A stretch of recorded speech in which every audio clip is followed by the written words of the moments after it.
بسم الله الرحمن الرحیم. الحمد لله رب العالمین والصلاة والسلام على سیدنا محمد وعلى آله وصحبه اجمعین. ګرانو او قدرمنو اوریدونکو، السلام علیکم ورحمت الله وبرکاته. ښه راغلاست وایو زموږ اوسنۍ اسلامي او ټولنیزې خپرونې رڼا طرفولې ته، تاسې ټول محترم اوریدونکو ته نن ورځ به په یوې مهمې او حیاتي موضوع خبرې وکړو.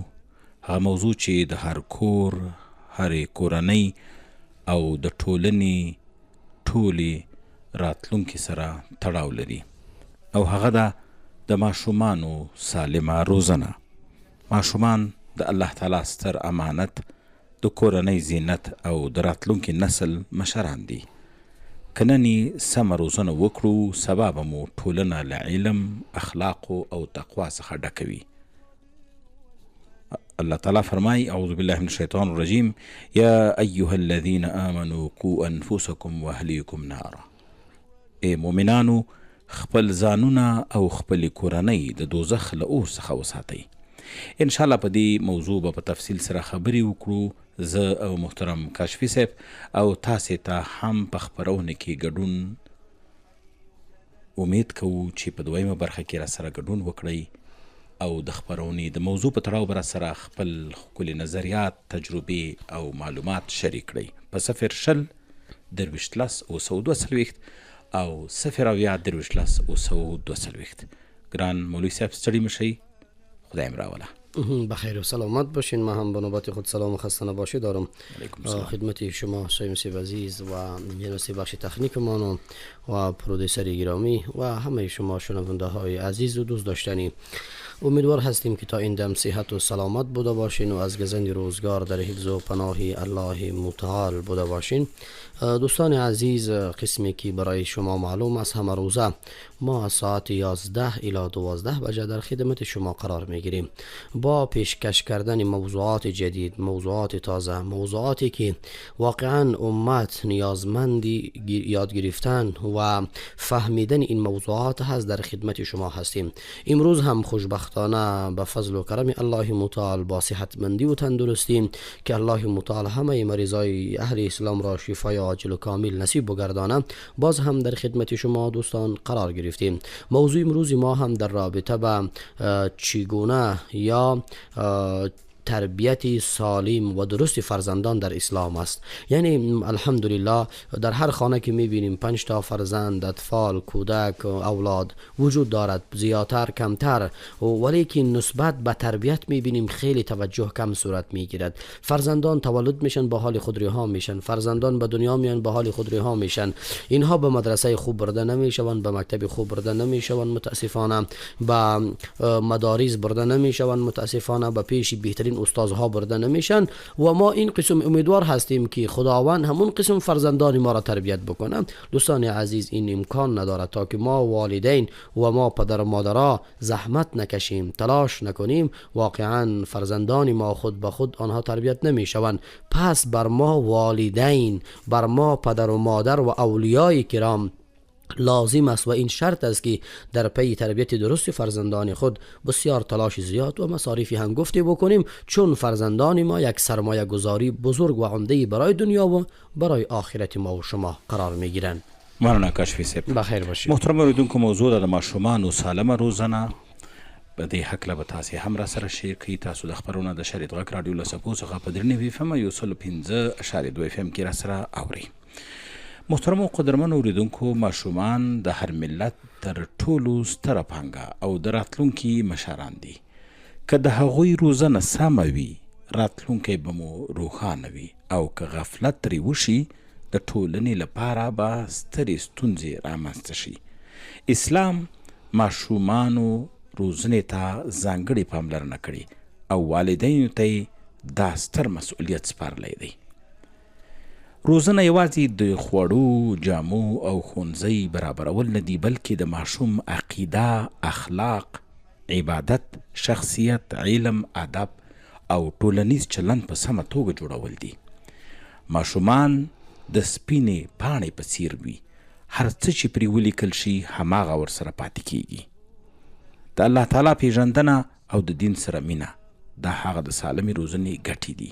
ښه اخلاق او غوره شخصیت، له دروغو، غلا، ظلم او بدو عادتونو څخه ساتنه، په کورنۍ کې مینه او درناوی، د ټولنې د اصلاح لپاره د صالح نسل روزنه. د ماشوم روزنه یوازې دا نه ده چې هغه ته خواړه، جامې او ښوونځی برابره کړو، بلکې تر دې ډیر مهم کار د هغه د ایمان، اخلاقو، شخصیت، آداب، علم او ښه چلند روزنه هم ده. رسول الله صلی الله علیه وسلم فرمایلی دي کلکم راع و کلکم مسئول عن رعیته، یعنی که هر یو له تاسو مسئول دی او د خپلې کورنۍ په اړه به پوښتل کیږي. نن سبا ډیری والدین د اقتصادي ستونزو له امله دومره بوخت وي چې ماشومانو ته وخت نه ورکوي. حال دا چې ماشوم تر هر څه ډیر د مور او پلار مینې، لارښوونې او وخت ته اړتیا لري. ماشومان تر غوږونو ډیر په سترګو زده کړه کوي. که پلار لمونځ کوي، رښتیا وایي، امانت ساتي او ښه اخلاق لري، ماشوم هم همدا زده کوي. بلې هم د ایمان روزنه ده. ماشوم ته له کوچنیوالي وښول شي چې الله تعالی زموږ خالق دی، الله هر وخت موږ ویني. رښتیا ویل د مسلمان صفت دی. دروغ، ظلم او خیانت ګناه ده. د هغه څه دي چې ماشومانو ته په پیل کې د وړوکتوالي څخه دا شیونه ورزده کړل شي. بسیار زیبا. دوستان عزیز و شنونده های گرامی، واقعا تربیت فرزند در اسلام امانت الهی و سنگ بینای جامعه پویا هست.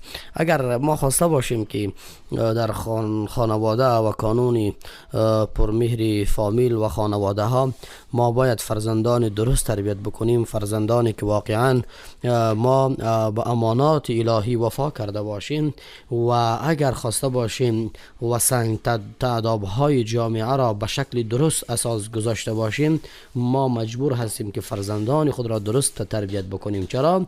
چون همین جوانان هستند، همین نسل هست که جامعه را آباد می سازند. ما و شما از پدر و پدر به جای ماندیم. دوستان عزیز ببینین، از ما و شما هم فرزندان و فرزندان و فرزندان به جای گذاشته می شود و نسل نوین به جای گذاشته می شود و نسل نو به وجود می آید. پس همین نسل هست که جامعه را از ما بهتر می توانند آباد بکنن، از ما بهتر با تکنولوژی ها و با تمدن این معاصر می توانند پی ببرن. پس در اینجا اگر ما واقعا به این نسل مهربان باشیم و این نسل را درست تربیت بکنیم، یقینا که جامعه را آباد می سازند، یقینا که جامعه آباد می شود. اگر خدای ناکرده احساس مسئولیت نکردیم، دل نسوختاندیم، مهربان نبودیم، وظایف خود را نشناختیم در قبال فرزندانمان، همین است که فرزندان این جامعه را باز به تباهی می کشانند. ببینین چقدر با یک تلاش و زحمت و خاری و شهید دادن و خون ریختن ما تانستیم که این وطن و این جامعه را از دست بیگانگان خلاص بکنیم. همینجا اگر خدای ناکرده اگر کدام مشکلی دیگر برای این نسل پیش بیاید، پس این جامعه دوباره به همان بدبختی و به همان مزدوری دچار می شود و به همان روسیایی دوباره این ملت می رود. پس اگر ما فرزندان خود را درست تربیت بکنیم، نسل نوین را با تربیت و با تحصیل و با تعلیم ما در نظر بگیریم، همین است که اینا می توانند جامعه را به بهترین شکل اینها نگهداری بکنن و از بزرگی ها و از ایمان این وطن پاسداری بکنن. خانواده اولین و مهمترین و مقدسترین کانون تربیتی است که همان بدبختی های اخلاقی که هست و آن بیبندوباری ها و زنگالهاتی که بر روح و روان فرزندان به وجود می آید، همین کانون خانواده هست که او را پاک می کند و از بین می برد.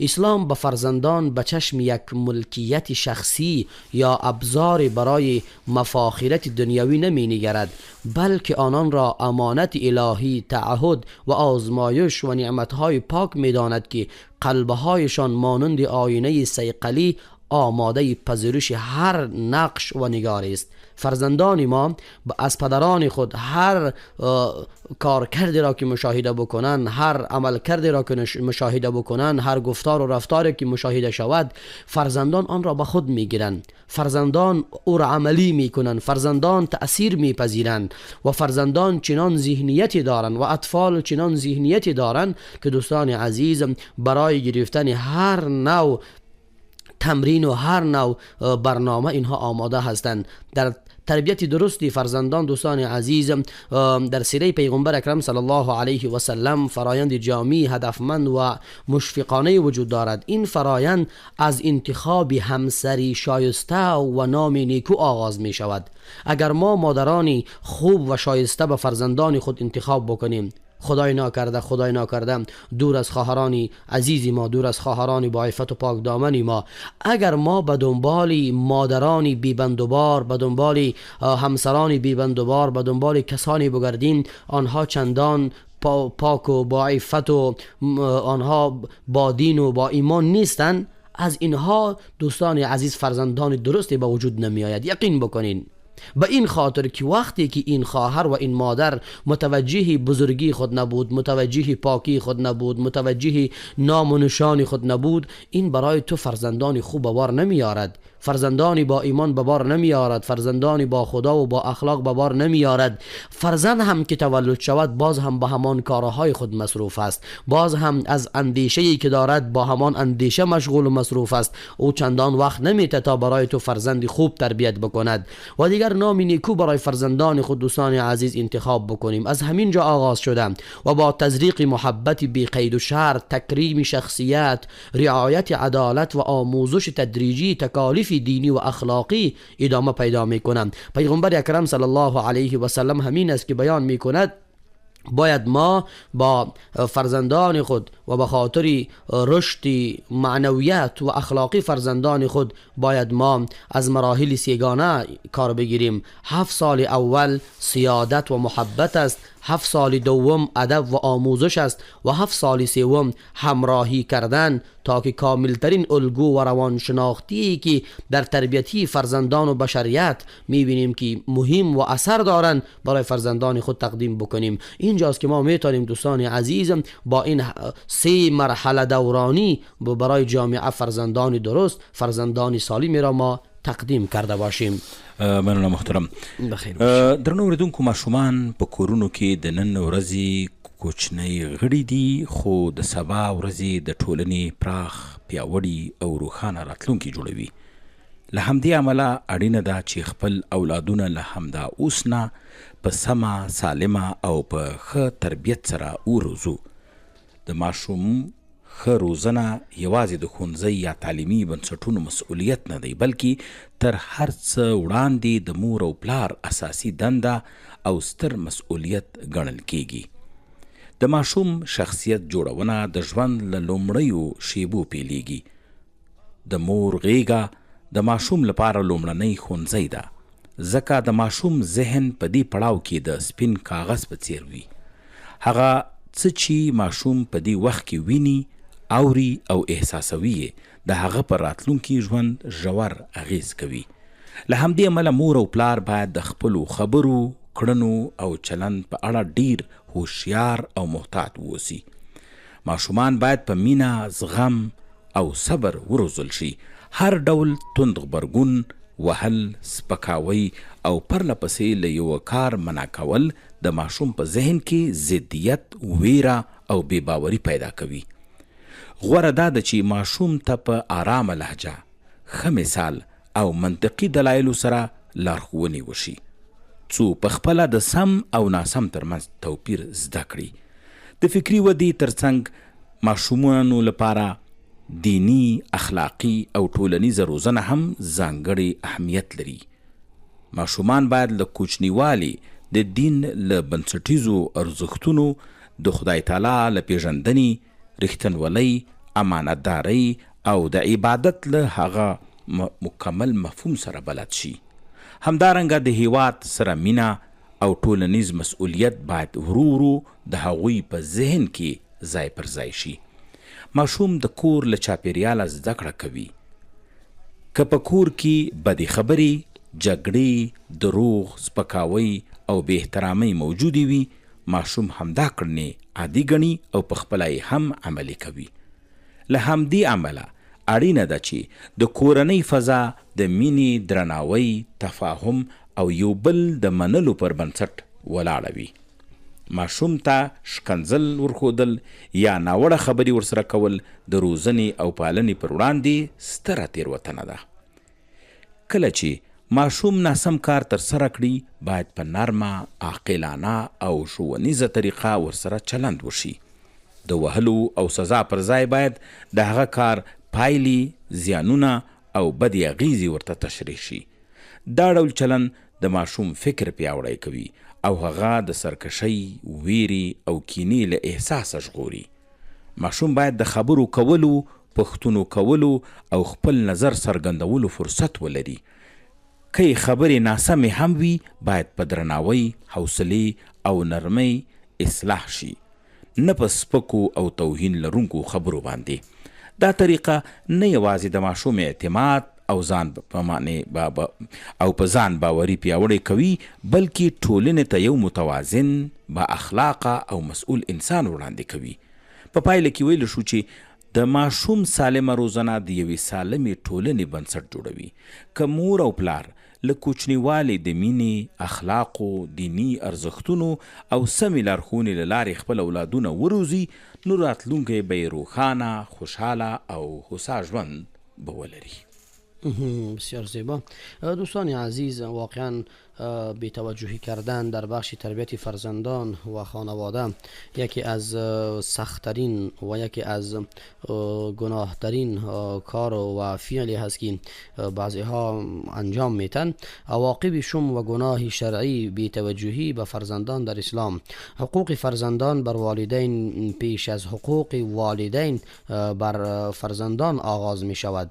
امام ابن قیم جوزیه در کتاب ارزشمند خود تحفة المودود به احکام المولود می نویسد: بسیاری از فرزندان به این دلیل به انحراف کشیده می شوند که پدرانشان به آنها بی‌توجهی کردند، رهایشان ساختند و واجبات و سنن دینی را به آنان نیاموختند. لذا این والدین در کودکی فرزندان خود را ضایع کردند و فرزندان نیز در بزرگسالی پدر و مادر خود را ضایع نمودند. یعنی این واقعیت از دوستان عزیز، یک جای سایم سیب دعوت بودیم، یک شخصیت بسیار بزرگ آنجا آمد و همین موضوع ادب و اخلاق فامیل و خانواده و فرزندان مطرح شد، قصه شد و صحبت.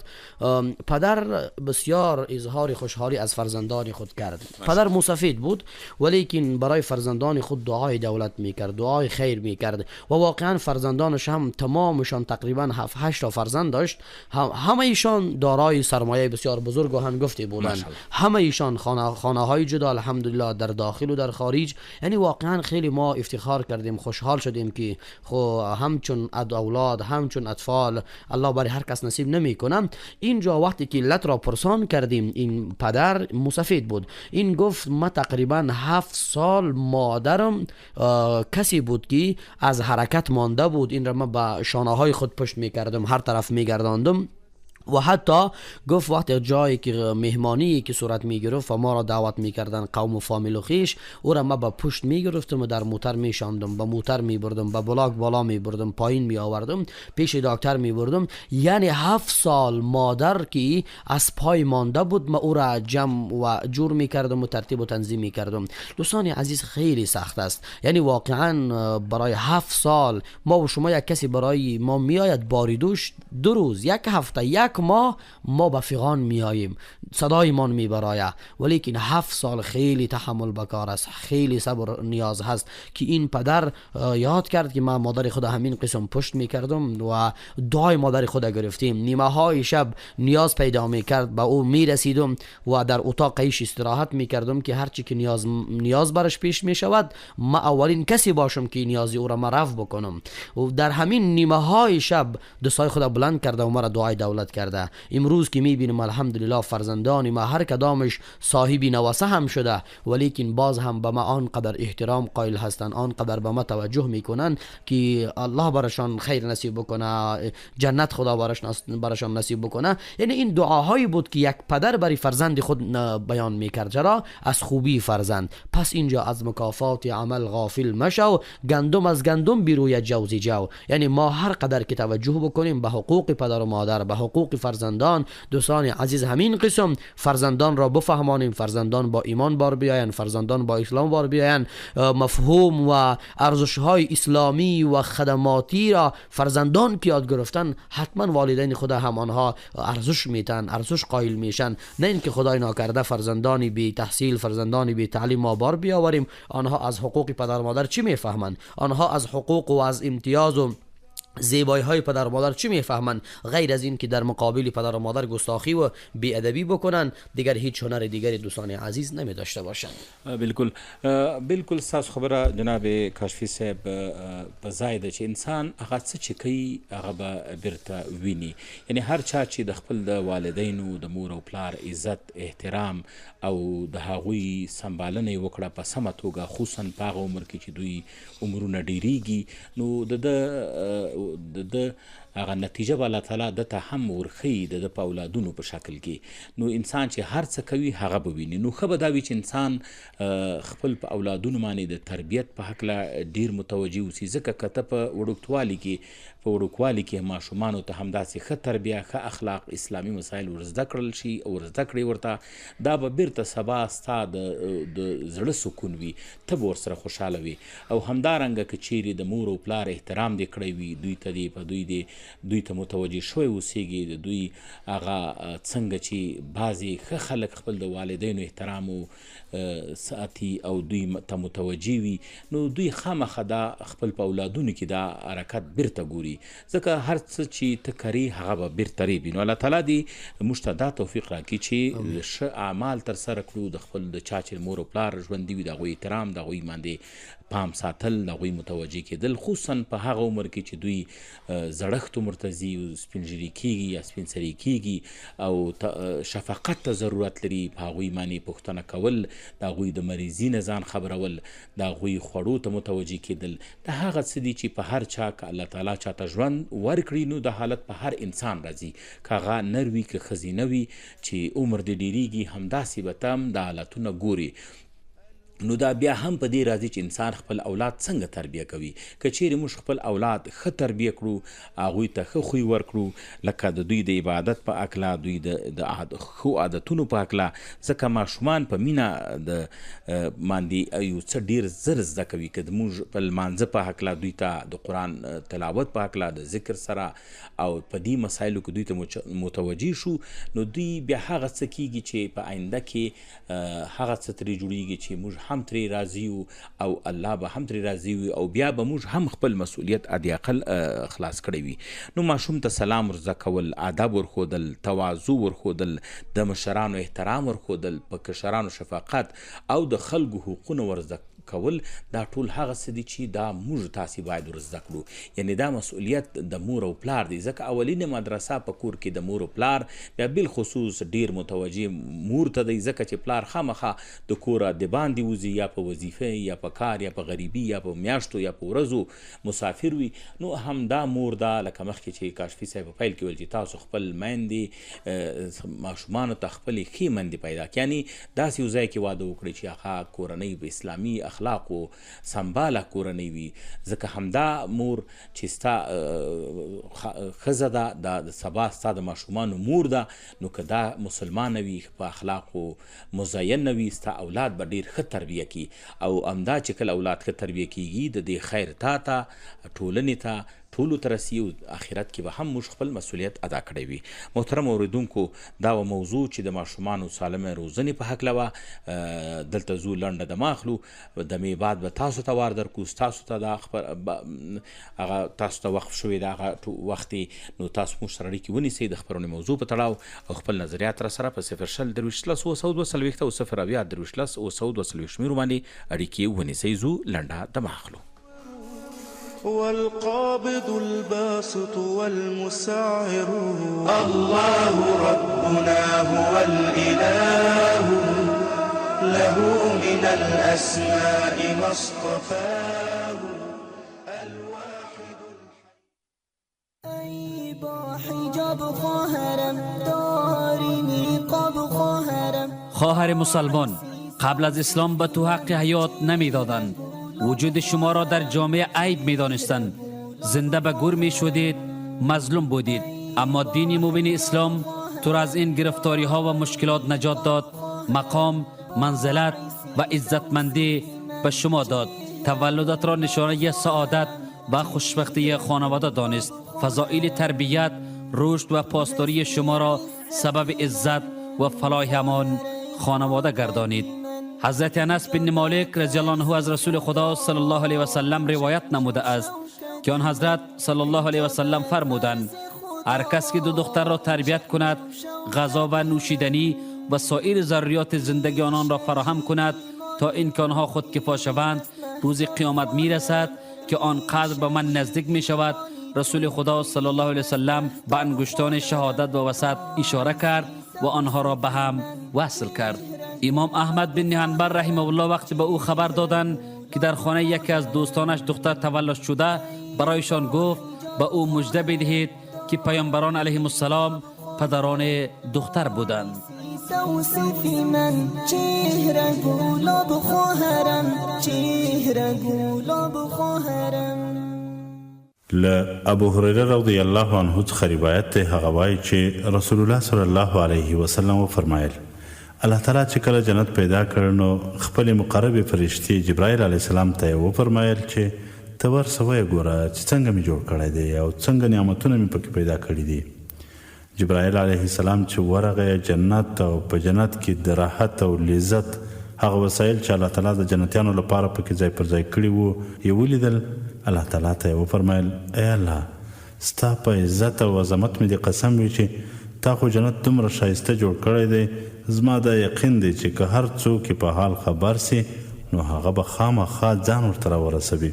یعنی که د جنت د لذتونو په حال خبر سي نو د زړه له اخلاصه به د دې کوشش شروع کړي چې جنت ترلاسه کړي. جنت ته د رسیدو لپاره چې کوم ښه اعمال پکار دي هغه به ترسره کوي او له کومو کارونو څخه چې پرهیز کول پکار وي له هغو به ځان ساتي. بیا الله تعالی جنت په سختیو او تکلیفونو وپوښوي. یعنی د جنت د ترلاسه کولو لپاره د شریع احکامو پابندي شرط کړه. د احکامو د منلو دیوال یې ورباندې راتاو کړل چې منل او عملي کول یې د طبیعت او نفس لپاره ډېر سخت دي. بیا یې جبرائیل علیه السلام ته وفرمایل چې بیا ورسه جنت او شاوخوا یې وګوره. رسول الله صلی الله علیه وسلم فرمایي چې جبرائیل علیه السلام بیا ولاړی، جنت یې ولیدی. دا ځل چې راغی ویې ویل: ای الله، ستا په عزت او لویي مې د قسم وي چې اوس خو زه پر دې ویرېږم چې هیڅوک به ورنسي. یعنی د جنت د ترلاسه کولو لپاره چې تاسې د کومو شرعي احکامو پابندي شرط کړې هغه د نفس او نفساني خواهشاتو درلودونکي انسان لپاره دومره سخته ده چې کله به یې هم پوره نه کړای سي. نو ویرېږم چې د جنت به هیڅوک هم ترلاسه نه کړای سي. رسول الله صلی الله علیه وسلم فرمایي: بیا الله تعالی دوزخ جوړ کړل او جبرائیل علیه السلام ته یې وفرمایل چې ورسه دوزخ او په هغه کې د قسمه قسمه عذابونو اسباب وګوره. جبرائیل علیه السلام ورغی دوزخ او په هغه کې د عذابونو اسباب یې ولیدی. راغی الله تعالی ته یې وفرمایل: ای الله، ستا په عزت او عظمت مې د قسم وي تا خو دوزخ داسې جوړ کړی دی، زما خو دا خیال دی که هر څوک له حالاتو خبر سي هیڅ کله به پکې داخل نسي. یعنی داسې کارونه به هیڅ کله ترسره نه کړي چې د هغو په سبب دی دوزخ ته داخل سي. بیا الله تعالی دوزخ په شهواتو او لذتونو وپوښوي. بیا یې جبرائیل علیه السلام ته وفرمایل چې ورسه ویې ګوره. جبرائیل علیه السلام ورغی ویې کتی او ویې ویل: ای الله، ستا په عظمت مې د قسم وي زه خو پر دې بیریږم چې هیڅوک به پاته نسي چې ور داخل نسي. مطلب دا چې په کومو شهواتو او لذتونو چې تاسې جهنم پوښلی دی په هغو کې نفس درلودونکي انسان ته ډېر زیات کشش دی چې ورڅخه راګرځېدل ډېر ستونزمن دي. نو ځکه ویره ده چې ټول انسانان به د نفساني خواهشاتو له کشش څخه مغلوب او دوزخ ته به دننه سي. د دې حدیث روایت ترمذي، ابو داود او نسائی کړی دی. الله ربنا هو الإله له من الأسماء ما اصطفاه الواحد الحي كذا المليك. باز هم شنونده های گرامی بسیار خوش آمدین. انشالله که تا این دم شنونده برنامه ما بوده باشین. دوستان عزیز، این بخش برنامه تعلق به شما دارد و به شماره 020 23 10 742 تماس بگیرین و نظریات خود با ما شریک بسازین. السلام علیکم و رحمت الله. السلام علیکم. علیکم السلام و رحمت الله. و علیکم السلام و رحمت الله. ډیره ښه موضوع ده، ډیرې ښې خبرې دي. بالکل اور محترم ورور څنګه یاست؟ خبره خو دې چې دا پکار دی چې ټول مسلمانان د افغانستان وي که د هرې نړۍ وي چې دا پکار قرآن شریف ته د هغو ترجمې ته رجوع وکړو او د درواغو نه لاس واخلي. نور انشاءالله تعالی شکرانه ادا کړو د دې نظام. هر څه به نور په خپله برابرېږي او زیات ډېرو خبرو ته هم نشته. ډېرې دې خبرې وکړې، دې فاضلې خبرې وکړې. چې قرآن ته رجوع وکړو انشاءالله تعالی زموږ هېڅ مشکلات به نه وي، هېڅ مشکل به راته پیدا نه شي. هغو ترجمې ته غوږ ونیسو او د مور و پلار خدمت وکړو. انشاءالله تعالی دا کارونه ټول په خپله سمېږي د الله په برکت، د الله په حکمت. نو په آخر کې ټولو ته سلامونه وایم. بانواري هغه د تعریف باید تاسو کلامبر ورکوئ. لږ چې د وضعیت بیګانه ډېر خراب یم. ډیره مننه محترم ورور چې ډیرې ښې خبرې مو کړې او دا یادونه د ورور وکړه چې باید موږ تاسې ټول رجوع قرآن ته وکړو. مشکلات به مو ټول الله تعالی را حل کړي. د مور او پلار خدمت باید وکړو او قرآن د ترجمې او تفسیر سره ولولو. دا د خدای پاک ډیر لوی رحم دی په موږ چې مسلمانان یو. نو دې ته که چیرې توجه وکړو انشاءالله الله تعالی به مو ټول مشکلات سره حل کړي. بسیار زیبا. نکته دیگری بیان بکنیم صاحب گرامی، باید در مابین فرزندان عدالت رعایت شود و از سختگیری های بیجا انسان خود من بکنه. بعضی سختگیری هایی هست که صاحب گرامی خیلی به تاوان ها کشانده میشه. و تماس میگیریم برادر منشی کسی هست. السلام علیکم و رحمت الله. سلام علیکم و رحمت الله تعالی و برکاته. سلام به شما و تمام همکاران رادیو شما، استاد بزرگوار و همراه همکار تکنیکرتان. چی حال دارین؟ خوب هستین؟ قربانتان جناب قاری صاحب عزیز. انشالله شما هم صحت سلامت باشین. طرفای تخاری زیبا چه گپ؟ انشالله خیریتی است. الحمدلله یک آب و هوای خوبی هست.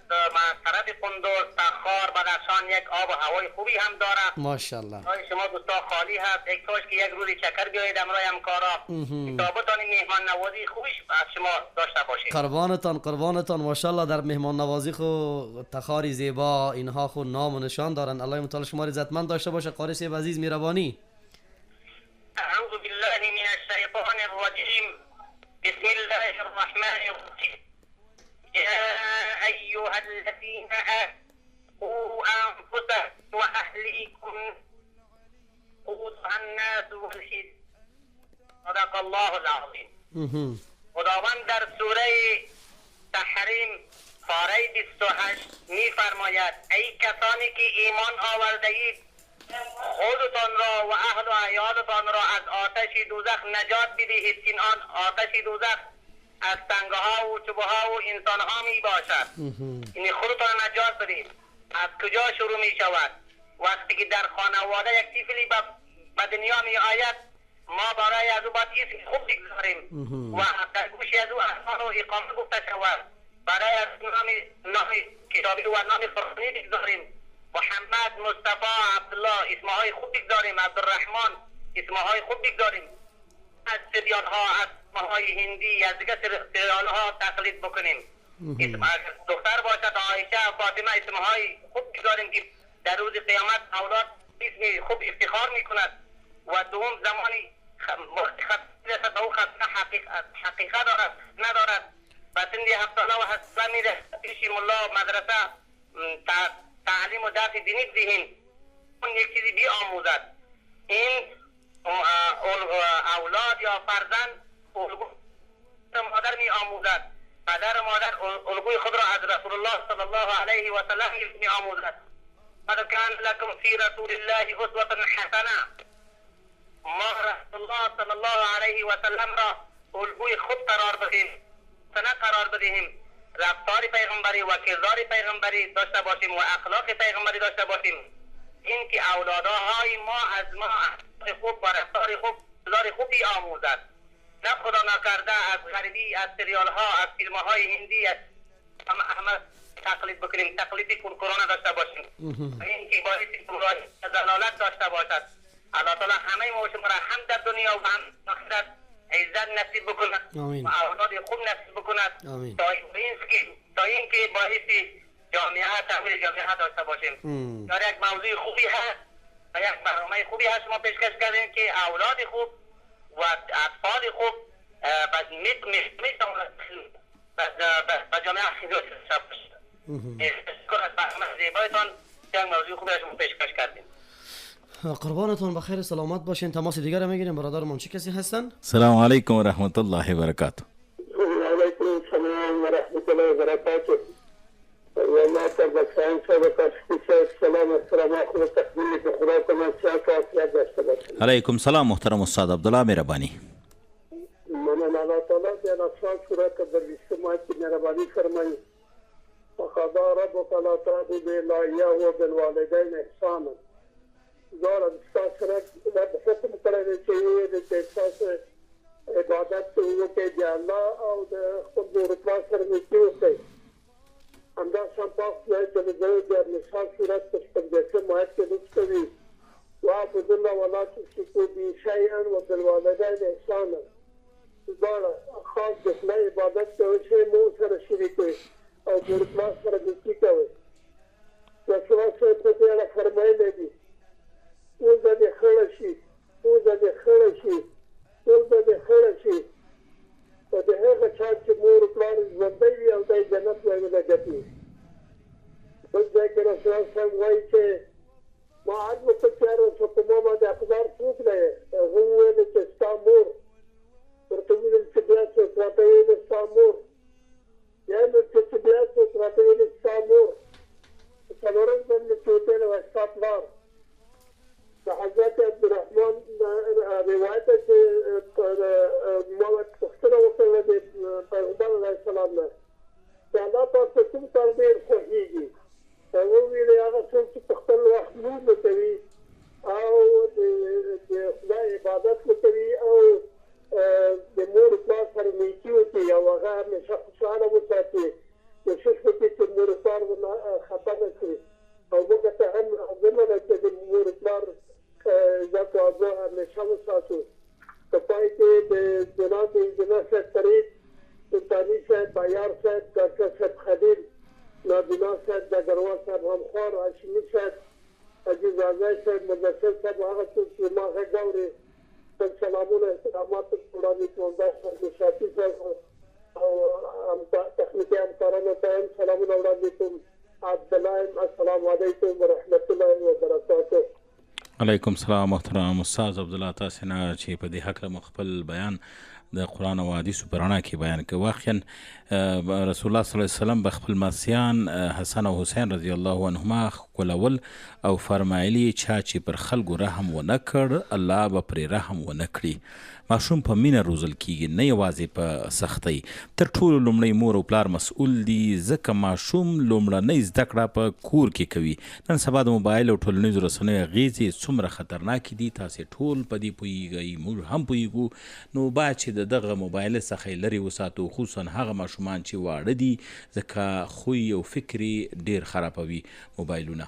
نو په هر صورت د دوی تربیه، د دوی اخلاق، د دوی اسلامي روزنه د زما او ستا او د هر کورنۍ مشرانو مسؤلیت دی، بالخصوص د مور او پلار په دې کې باید ناغېړی ونه شي.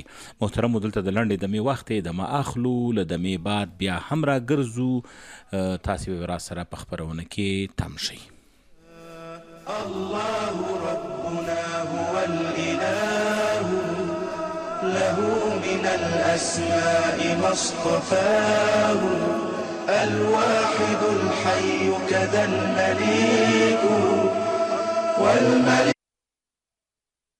شريك وإنه المجيد والعليم والقادر والحليم وإنه السميع والبصير والأول الآخر والستير.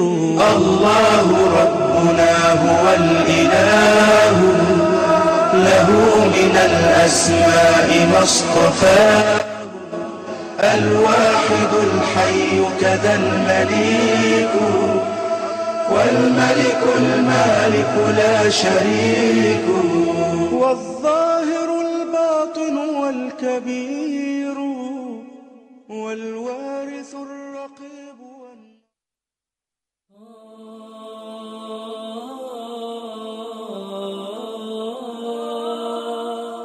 حضرت نعمان ابن بشیر رضی الله تعالی عنه فرمایي مونږ د امیر المؤمنین عمر ابن خطاب رضی الله عنه په مجلس کې ناستو او هغه ته شاوخوا مهاجرین او انصار ناستول.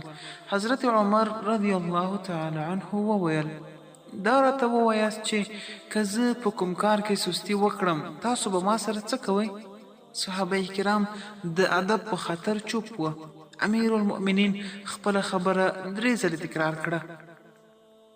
نو حضرت بشیر ابن سعد رضی الله عنه ورته وویل که تاسو کارونه سم اجرا نه کړئ موږ به تاسې داسې سیده کړو لکه څنګه چې غشې سیده کیږي. دلته نو امیر المؤمنین د الله جل جلاله حمد ووایه او 3 ځلې وویل تاسو اوس د امیر المؤمنین د مجلس وړ یاست. همدارنګه امیر المؤمنین عمر فاروق رضی الله تعالی عنه یو ورځ محمد بن مسلمه رضی الله عنه ته فرمایل ما څنګه مومه؟ هغه د ټولو کارونو ستاینه وکړه او په پای کې ورته فرمایل خو که تاسو کاږه شوي او کارونه مو سم نه اجرا کول نو موږ به تاسو د غشې په شان سیده کړو. امیر المؤمنین وویل الحمدلله چې زه د داسې خلکو امیر کړی یم چې که زه کوږ شم سیده کوي مې. درنو اوریدونکو له دې پیښو څخه دا خبرې څرګندېږي چې د اسلامي نظام حاکمان باید همیشه محاسبې ته حاضر وي. بل د اسلامي نظام حاکمان باید د ځان لپاره داسې مشاورین وټاکي چې د هغه عیبونه او کمزوري ورته په ګوته کړي. داسې مشاورین نه چې ټوله ورځ یې کاذبه ستاینه کوي او غلطیانو ته توجیهات کوي، ځکه دا کار حاکمان غافله کوي چې زیان یې اسلامي نظام او رعیت ته رسیږي. او بل دا چې خلک باید خپل حاکمان محاسبه او اصلاح کړي. دا یې حق او مسؤلیت دی چې اصلاحي سالمې نیوکې مشورې او وړاندیزونه ورته وکړي.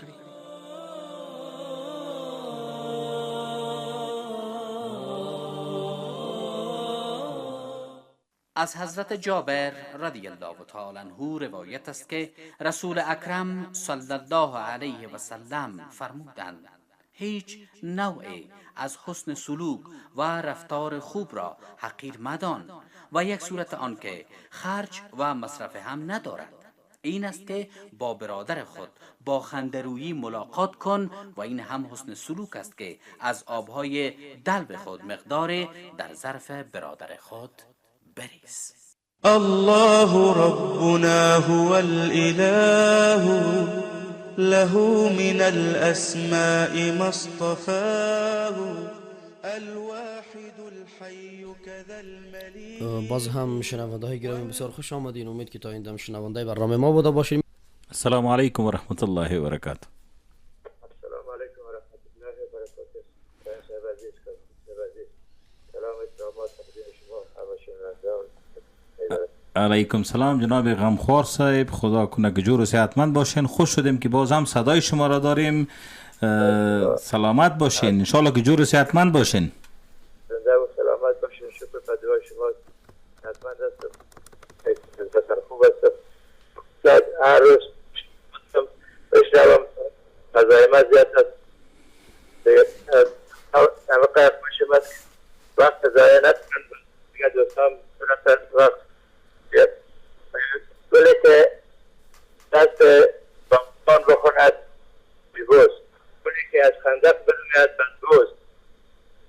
اولاد که باز نفس کنیم باید از اولاد سالم، اولاد با تربیه یگانه چیزی که هست است باید از اولاد در کوچه نگذاریم. در کوچه نگذاریم، بازیگر را چیل شود و طرف بشه. از خدای خود راضی است الله 5-6 تا نواسه کل حافظای قرآن ماشاءالله قاری سر مزمل قاری مدنسر سر مصور قاری سر یاسر سبایه و این نواسه از کل قرآن حفظ کردن دیگه یگانه چیزی که در اولاد تربیه میشه اخلاق خوب نیکو مثل روز زمانکه و روز مدرسه هستن هیچ وقت دیکان نمیمونم که جای به جایش تحفظ بکنم سلام سلامات ما جناب سلطانی صاحب یار رحیمی صاحب بنابینا صاحب استادانای همه دوستان سلام تقدیم السلام علیکم و رحمت الله و برکاته. علیکم السلام و رحمت الله. غمخوار صاحب گرامی، الله متعال شما را عزتمند سلامت داشته باشه. سویم صاحب حضرت نعمان بن بشیر روایت میکند که پدرش او را پیش پیغمبر اکرم صلی الله علیه و سلم برد و آن بخشش و هدیه‌ای که پدرش به او تنها میکرد را میخواست که پیغمبر مبارک را شاهد بگیرن که پیغمبر صلی الله علیه و سلم شما شاهد باشین که پدر ما این قسم به ما بخشش کرده و پدرش هم خیلی خوشحال بود. رسول اکرم صلی الله علیه و سلم گفت که آیا همه فرزندانت را این قسم هدیه دادی یا تنها یک فرزندت را؟ بزرگوار گفتن که نه خیر، فقط یکی را همین قسم امتیاز میخواهم بتم، یکی را میخواهم همین قسم هدیه و بخشش در نظر دارم که برش بتم. پیامبر اکرم صلی الله علیه و سلم فرمودن اتقوا الله واعدلوا بین اولادکم، یعنی از خدا بترس، در مابین فرزندان خود عدالت را مراعات بکن. سویم صاحب میبینیم که مابین خیلی از فرزندان ما و خیلی از خانواده های ما نمی دشمنی بین فرزندان وجود دارد، به این خاطر که پدر یک چیز خامی میکنه، پدر یک چیز سبکی میکنه، به یک فرزند بیشتر توجه میکنه، فرزندان دیگر عقده میگیرن، فرزندان دیگر خسته میشن. حتی میبینیم در پیری فرزندان دیگر پدر را قبول نمیکنن، میگه برو در جوانی که فلان فرزند خدا اینقدر ناز میدادی، تمامی پیسه و زندگی خدا به او دادی، برو حالا او سرپرستی تو را بکنم. یعنی میبینیم که این یک نوع کینه و کدورت در مابین فرزندان و جوانان با وجود می آید. پیغمبر اکرم صلی الله علیه و سلم در دیگر روایت آمده که بسیار به این موضوع و به این تصمیم قهر شد و ناراحت شد و گفت که مرا بر ظلم شاهد نگیر مگر دوست نداری همه آنها در نیکی و احترام به تو برابر باشند؟ آیا تو خوش نداری که به خاطر قبولیت تو پدر همه فرزندان با هم مسابقه بودن؟ نه این که خدای ناکرده یکی تو را او طرف تیله بوده، دیگری دروازه را برات باز نکنه، دیگری تماس تو را قطع بکنه، دیگری تماس تو را جواب نده. یعنی کوشش بکنیم که ما چنان با تدبر، با تفکر بسیار کاری پخته بکنیم تا که همه فرزندان عاشقانه وار محبت پدر و مادر را در قلبهای خود داشته باشند. دوستان عزیز، این بود برنامه‌ای که در خدمت شما ما قرار دادیم. تا برنامه دیگری که در خدمت شما قرار میگیریم همه شما خوبان را به الله متعال میسپاریم.